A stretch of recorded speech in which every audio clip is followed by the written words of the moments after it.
Hola, mi nombre es Laura Gómez Cepeda. Soy creadora de contenido, community manager de Laura Cepeda, conferencista, autora de libros y conductora de este canal Leyendo con Laura Cepeda, un espacio en donde hablamos de libros, inspiración y de cómo lograr vivir de tu pasión. En este programa te muestro cómo seguir la voz de tu alma y dejar atrás todo aquello que no lo hace. Platón decía que el conocimiento es la opinión cierta. En este canal te invito a reflexionar diversas formas de ver la vida con una mente abierta. Leyendo con Laura Cepeda no solo es un podcast, es una forma de vida. Comenzamos. Desde el punto de vista sintérgico, la experiencia chamánica de éxtasis se explica como la capacidad que posee el chamán de activar una interacción congruente con un nivel de la red del espacio en la que está contenido el orbital de la conciencia, capaz de desencadenar su estado. Siguiendo la nomenclatura de Carlos Castaneda, al orbital antes mencionado se le podría denominar banda de emanaciones chamánicas. Durante el desarrollo, a medida que aumenta la sinergia del campo neuronal individual, este es capaz de establecer una interacción congruente con la estructura sutil del hipercampo. Durante esta expansión de la conciencia, lo que el sujeto de la experiencia comienza a experimentar son los componentes informacionales que representan cada vez más a la unidad contenidos en el hipercampo. En el chamanismo mexicano, el desarrollo del chamán lo hace ser capaz de sentir y en ocasiones también de decodificar no solamente el estado mental y físico de sus pacientes, sino también el estado de su conciencia y el de la conciencia colectiva. A medida que adquiere más poder y se purifica, el chamán es capaz de reconocer en su propia experiencia la experiencia global de la comunidad de su país o aún lo que se ha dado en llamar conciencia planetaria. De acuerdo con el linaje de don Juan Matus y la teoría sintérgica, los patrones en el hipercampo están organizados en bandas discretas, cada una de las cuales contiene información particular y estimula estados de conciencia específicos. A juzgar por la gran similitud en el nivel de la conciencia que manifiestan una gran cantidad de chamanes, debe existir un estado particular de la conciencia chamánica y una banda discreta de la misma, a la que ya hemos denominado la banda chamánica. Chamanes de diferentes linajes, habitando pasajes alejados unos de otros por miles de kilómetros, manifiestan estados prácticamente idénticos de conciencia a pesar de no conocerse y nunca haber tenido contacto, puesto que en muchos casos el chamán es iniciado en sueños tras un trance de muerte o después de una revelación mística. No es posible explicar la similitud por otras razones más que por la existencia de información idéntica a la que todos los chamanes acceden después de ser iniciados. Esta banda chamánica, de acuerdo con la teoría sintérgica, establece un patrón de interferencias congruente con el campo neuronal del chamán cuando este último adquiere el nivel de sinergia adecuado como para activarlo. La pérdida de este nivel hace que desaparezca la congruencia de la interacción y que el chamán deje de estar en éxtasis. El castigo al que se refiere don Atanasio es la pérdida de la interacción anterior. Dependerá del grado de desarrollo del chamán el que logre una decodificación parcial o total de la banda chamánica y que utilice esta información en su labor chamánica. De la misma manera, la específica manifestación de la interacción con la banda chamánica depende de las características individuales de cada chamán. Así, por ejemplo, don Alfonso de la Sierra Madre del Sur aprendió a diagnosticar a sus pacientes sintiendo el pulso de los mismos. Coloca su pulgar en la muñeca derecha y después en la izquierda del paciente, y el pulso le indica el estado de salud de su paciente. Su aprendizaje fue en completa soledad, sin maestro y tras una serie de iniciaciones directas. Doña Josefina de Oaxaca, en cambio, no necesita tocar parte alguna del cuerpo de sus pacientes para diagnosticarlos. De alguna forma, a ella le basta sentir la presencia de sus pacientes y a través de esta sabe lo que les acontece. Don Agustín de San Juan Copala ve el estado de sus pacientes en las flamas de las velas que enciende después de frotar las velas apagadas en el cuerpo de sus pacientes. Don Rashpeck de Motul también lee el fuego, pero no necesita frotar velas en el cuerpo de sus pacientes, sino toca él mismo con una rama de ruda mientras ve las flamas encendidas de un recipiente con parafina. Doña Pachita era capaz de saber con exactitud la enfermedad de sus pacientes leyendo la palma de sus manos, y don Lucio hace lo mismo después de obtener una vista con un huevo vertido en un vaso con agua, después de frotar el blanquillo en el cuerpo del paciente. Los maracames huicholes decodifican los sueños de sus pacientes, interpretando en sus contenidos los signos y las señales de las enfermedades. Don Panchito de Yucatán predice el futuro de sus pacientes después de observar las estrellas y ensoñar.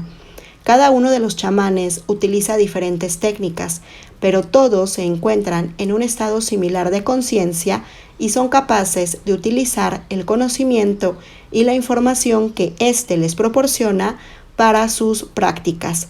La banda chamánica se refiere a una cierta densidad informacional, pero sobre todo a un estado de la conciencia compartido por todos los verdaderos chamanes. El chamán es capaz de modificar y no solamente interactuar pasivamente con el campo del espacio-tiempo. A esto se debe que en su presencia se experimenten estados de éxtasis. Esto es así porque el paciente que visita a un chamán hace interactuar su campo neuronal con el del chamán en un nivel de sintergia elevada.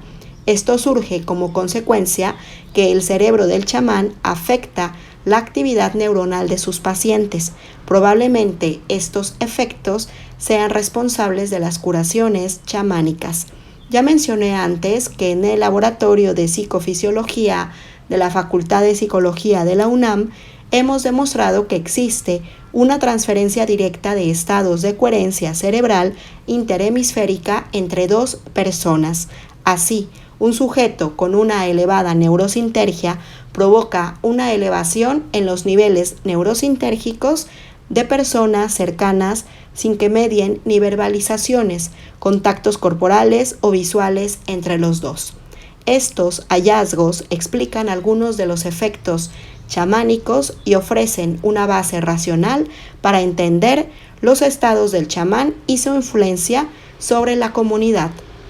Una de las más misteriosas realidades del chamanismo es la existencia de la banda chamánica.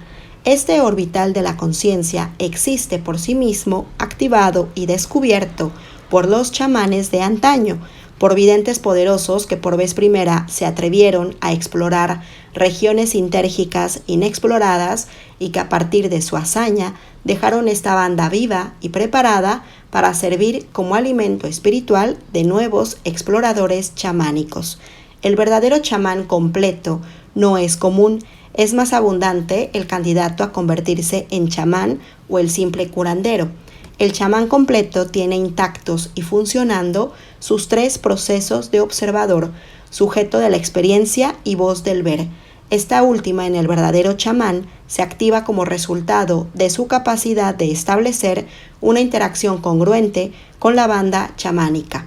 A esta banda Pachita le denominaba Cuauhtémoc, don Lucio la llamaba pastor de pastores, el cuate Chagala ser y a don Panchito Dios. Sea el nombre que se le quiera dar, el orbital de la conciencia que sustenta al éxtasis chamánico existe como heredad y pertenencia de cualquier ser humano que decida llevar su desarrollo personal hasta el nivel en el cual su neurosintergia alcance la sintergia de la banda chamánica y logre activar un patrón de interferencia congruente con ella.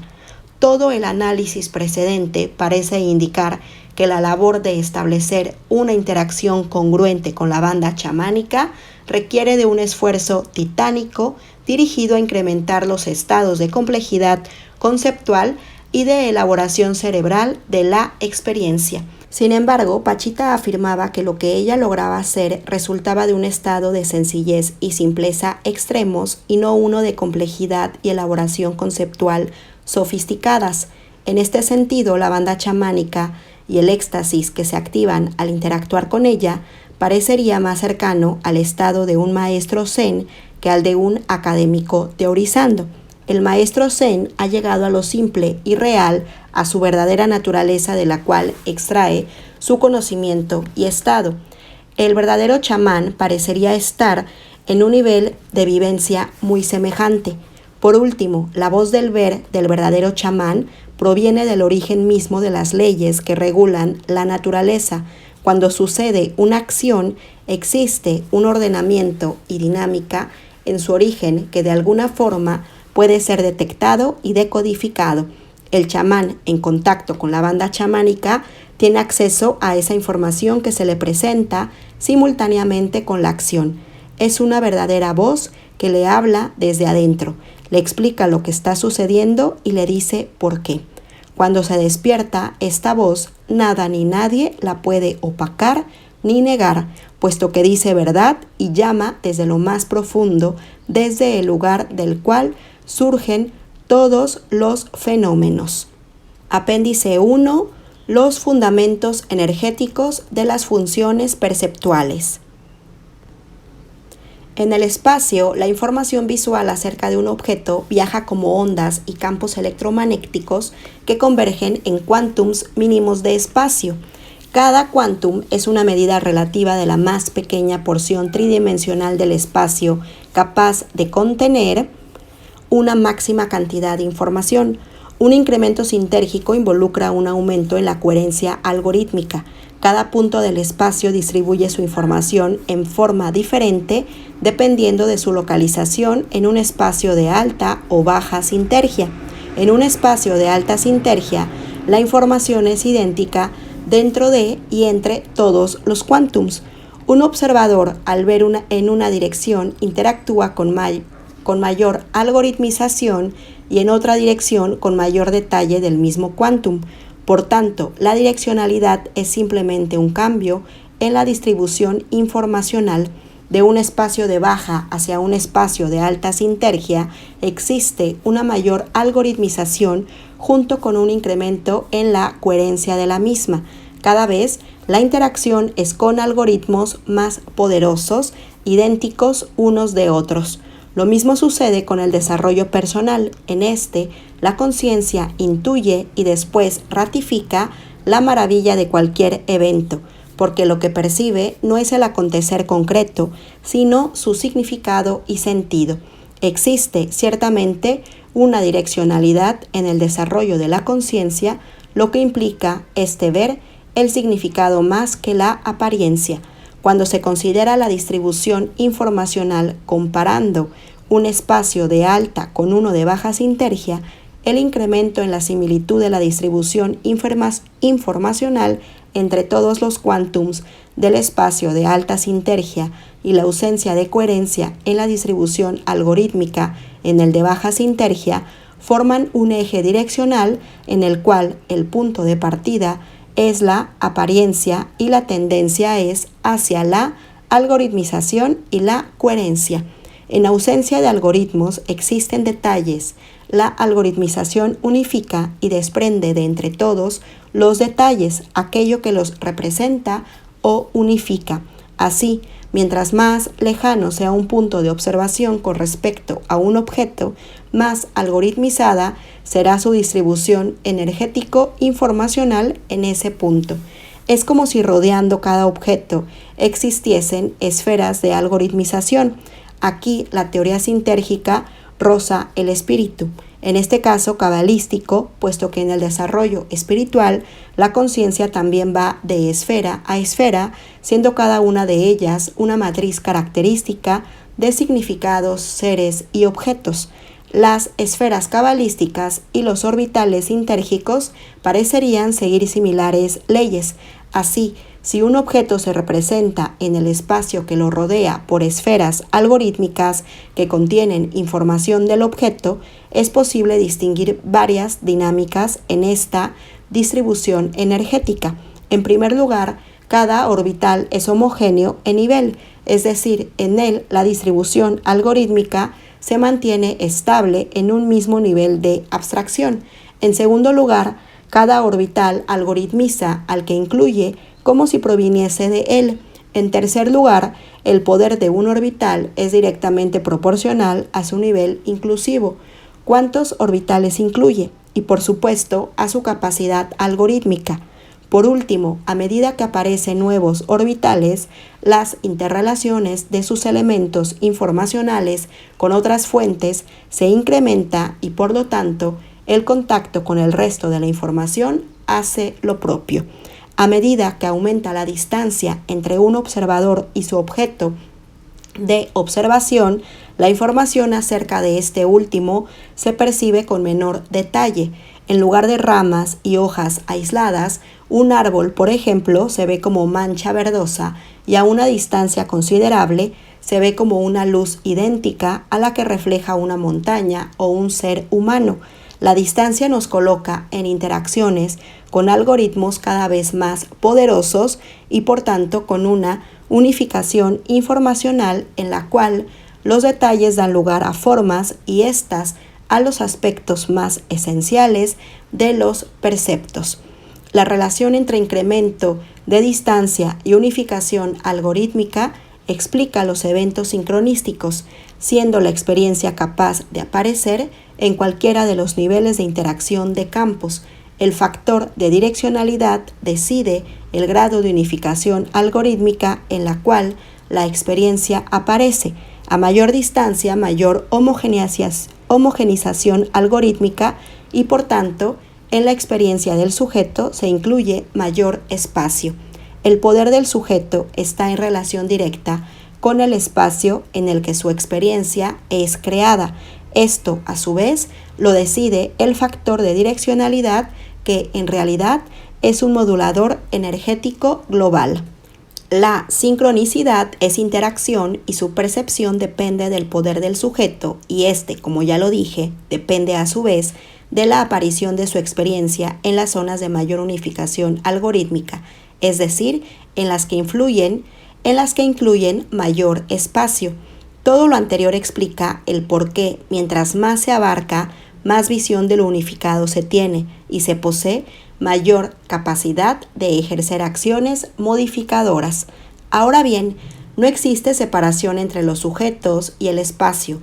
Lo que ocurre es que la información siempre es sensible para el observador, pero su modalidad consciente o inconsciente es la que se decide. Esto lo efectúa una modulación del factor de direccionalidad que, de alguna manera, transforma en experiencia consciente determinado nivel de homogeneización algorítmica.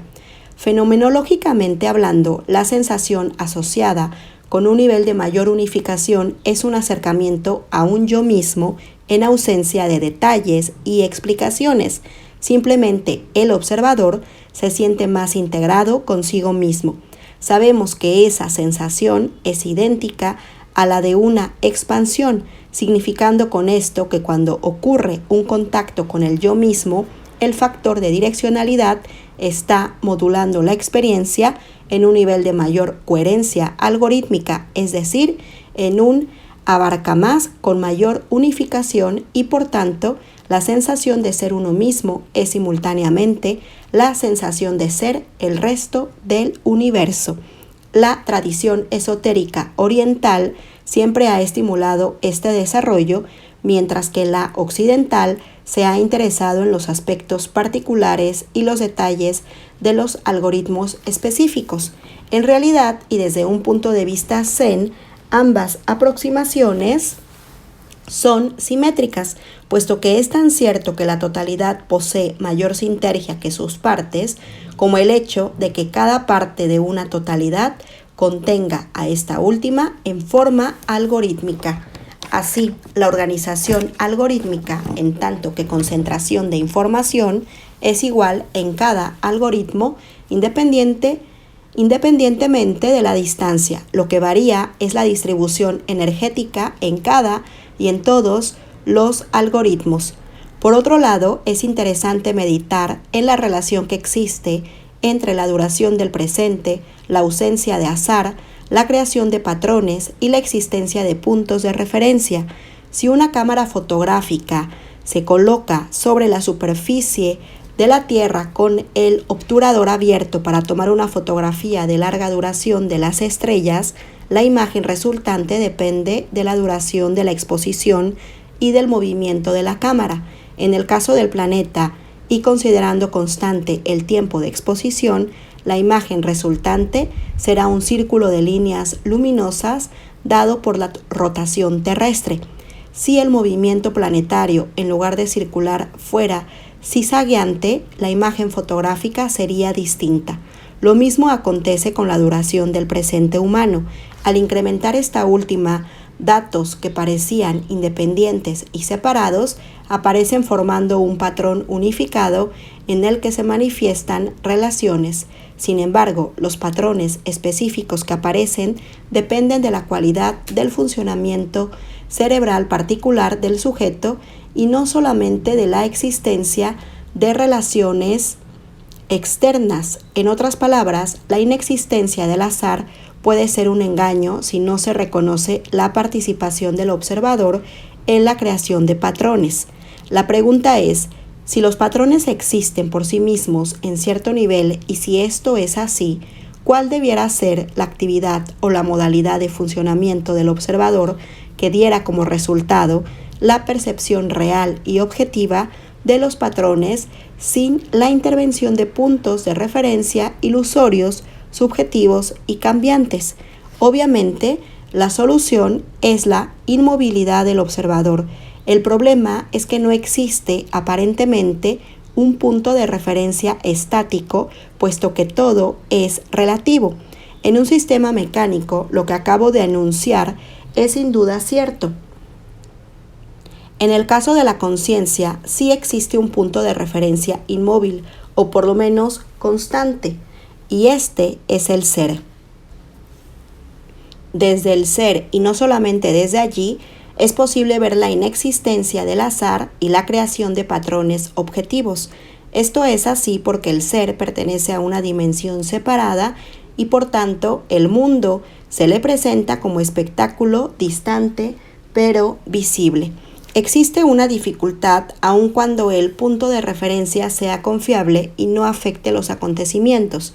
El observador debe ser capaz de efectuar reconocimientos y estos implican necesariamente cambios. En el ejemplo de la cámara fotográfica autoestable y fija con respecto al resto, el reconocimiento de patrones en la placa fotográfica sería imposible porque esta última mostraría una confusión de líneas en aglomeración total. Debería incluirse en el sistema una dimensión temporal capaz de desentrañar o al menos extender los patrones fotografiados para darles claridad. Obviamente, esta introducción del sentido temporal implica un movimiento de algún tipo y en una cierta dirección, y esto contradice el logro de un sistema de referencia estable y fijo. Nos encontramos así ante una paradoja cuya solución lógica, si no imposible, sí presenta dificultades mayúsculas. Lo cierto es que la experiencia del ser no presenta tales dificultades, sino por el contrario, en su vivencia se vislumbran los patrones sin confusión y sin intervención. ¿Cómo es posible esto? La mente lógica es incapaz de explicarlo. Para la intuición, en cambio, no existe problema alguno en la aceptación simultánea de la movilidad y la inmovilidad, la temporalidad y la atemporalidad. La mente espiritual, vivida como experiencia real, se vislumbra a sí misma localizada más allá de dicotomías relativas o lógicas y trascendiéndolas, percibiendo su carácter limitado y engañoso. Antes del cuerpo y de lo orgánico existía la experiencia indiferenciada o el silencio total. Era como un vacío de la manifestación en el cual lo único existente era la experiencia del uno mismo, el experimentar puro, el sí mismo sin contenido. Era como la existencia en la intimidad total del lago sin olas, la verdad del sí mismo, la unidad sin separaciones, el uno más allá de cualquier denominación, lo sin nombre, lo que no tiene manifestación, la aparición del orgánico, fue la posibilidad de conectar aquello que tiene facilidad de diferenciar esa experiencia, de enriquecerla, de trasladarla a un universo de manifestaciones y cambios, matices y colores, sonidos y tactos. La cualidad misma, independiente y potencialmente contenida en la experiencia de mismidad, en su carácter íntimo, fue exteriorizada, matizada y dividida en modalidades. No es que la experiencia sea un producto emergente, una propiedad sinérgica resultante de la actividad cerebral. Lo que es más cierto es que existe una conexión en términos fisiológicos entre el campo neuronal y el campo cuántico. La posibilidad cualitativa, la experiencia en sí misma, está más ligada y más cercana al espacio que al cerebro. El matiz, la diferenciación de complejificación y enriquecimiento es responsable de la actividad cerebral a través de la creación y posterior expansión del campo neuronal. Los campos cuántico y neuronal, al interactuar, dan por resultado la experiencia. Su interacción es como el contacto de la realidad con aquello que la diversifica, enriquece y modula. Al igual que un registro holográfico que solo da lugar a una imagen, cuando interactúa se ilumina con luz láser y no cuando lo ilumina luz solar, la interacción del campo neuronal con el campo cuántico da lugar a una experiencia de cierta modalidad y con cierto contenido informacional. Solo cuando algo en la morfología de ambos campos se acopla y en cambio produce el caos, cuando no existe acoplamiento. ¿Qué es aquello que es responsable de lo anterior? Nadie lo sabe. Yo he postulado la existencia del factor de direccionalidad como responsable del buen y específico acoplamiento de campos, de tal forma que la experiencia aparezca enfocada bajo la mirada del observador atento y no confusa y vista por un sujeto disperso. En realidad es difícil imaginarse cómo funciona el factor de direccionalidad de la creación de la experiencia humana, pero seguramente es un fenómeno global y dependiente del real testigo y observador. El nivel más íntimo de la experiencia de mismidad también es el más poderoso. Es necesario encontrando ese nivel primigenio, llevarlo hacia mayores alturas. Si lo contrario acontece, se penetra en la esfera de las reacciones y entonces cualquier maniobra hacia otra conciencia se invierte. El efecto que una conciencia en cercanía de su propio centro ejerce sobre el mundo físico no tiene límites. En realidad, estar en uno mismo, en el nivel esencial, es estar en el todo, en el mismo nivel. Por ello, cualquier acción o modificación en la esfera del yo esencial es una modificación y una acción sobre la totalidad, en todos y cada uno de sus comportamientos. Es difícil, sin embargo, establecer la conexión adecuada. En la teoría sintérgica se contempla la interacción entre el campo neuronal y el cuántico como el medio fisiológico que permite a un sujeto establecer contacto con el ser. El campo neuronal es una llave que se acopla con la cerradura del campo cuántico. La morfología del campo neuronal cambia y en su acoplamiento permite la conexión con el reino de la experiencia. Cada sistema nervioso y cada organismo tienen ciertas capacidades y ciertos límites que determinan el rango de sus probabilidades de experimentar. Dependerá de la evolución de cada organismo el que alcance a establecer contacto con niveles más cercanos o más alejados del sí mismo, es decir, de la experiencia pura. En realidad, el reino de la experiencia y de los organismos que se conectan con ella no son independientes entre sí. Es como si existiesen esferas de mismidad, cada una envolviendo a las anteriores, y el organismo se acoplara en la esfera correspondiente a su propia naturaleza y grado de evolución. El factor de direccionalidad determina la aparición de la experiencia consciente de una de las esferas. Las bases energéticas de este acoplamiento probablemente implican un cambio en la morfología y frecuencia del campo neuronal similar al que hace aparecer una imagen holográfica por la utilización de una luz láser de cierta frecuencia y no de otra.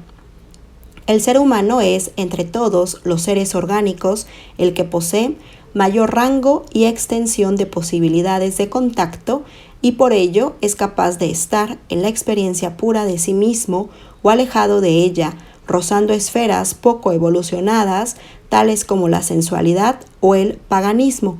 En realidad, en todas las esferas se encuentra lo que no posee final, y aún en los placeres más mórbidos y dañinos, como los proporcionados por algunas drogas cuyos efectos nocivos sobre el sistema nervioso han sido demostrados, se encuentran el absoluto y lo infinito. Desde un punto de vista muy estricto, la única posibilidad es la trascendencia y la identificación del ser con lo que no puede nombrarse ni limitarse por conceptos con el sin final o el Ein Sof cabalístico. Cuando la experiencia es pura, trasciende las leyes casuales, las leyes causales. La velocidad de la luz es la máxima con la que se pueden transmitir las relaciones causales, puesto que en la experiencia pura, el silencio, se da la sincronicidad. Se deduce que tal experiencia viaja a una velocidad mayor que la de la luz, o sea que la experiencia es atemporal y aespacial. La concepción sintérgica de la experiencia como interacción de campos está de acuerdo con lo anterior. La experiencia viaja de un punto a otro de la interacción en forma instantánea, es decir, la velocidad con que lo hace es infinita. El origen de las ideas y los pensamientos es el campo cuántico. De allí proviene el alimento cognoscitivo y el que lo recibe es un sistema nervioso preparado y listo para decodificar el mensaje. De entre todas las esferas de algoritmización homogénea, la más cercana al Ein Sof es la que se comunica con el resto. El cerebro es un receptor que funciona gracias a su capacidad de activar un campo neuronal y a la posibilidad de este último de establecer un contacto con la organización energética del espacio y sus contenidos. La experiencia no emerge, sino más bien se conecta.